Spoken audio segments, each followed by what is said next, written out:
to fix Twitter X verification badge problem. Well, hello everybody, welcome back into the channel. In this video today, let me guide you through the steps on how you can fix Twitter X verification badge problem.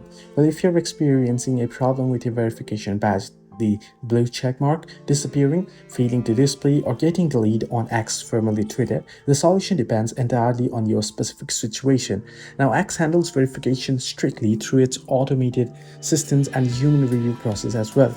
Now, why did your badge disappear? If you already had a verification badge and suddenly lost it, it is usually triggered by profile updates. X automatically removes the checkmark temporarily if you have changed any of your profile picture either, or your display name or your username. So you want to wait for a couple of moments. You do not need to do anything. X will automatically place your account back into review queue. However, if your badge is missing or hasn't shown up after subscribing, verify that you meet all of X's baseline requirements. If you fall short on even one, the system will hold your badge. Ensure your X premium subscription payment went through and is active as well.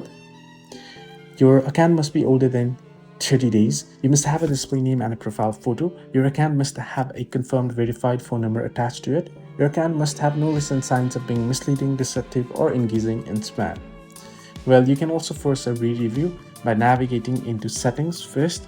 Once you head into profile icon, head into settings from here, settings and privacy. Under settings and privacy, select the premium option. And once you head into premium, you want to locate the blue check or blue verification option here. You can proceed to follow the prompts to re-verify your identity. Hope this video was helpful. Do like and subscribe.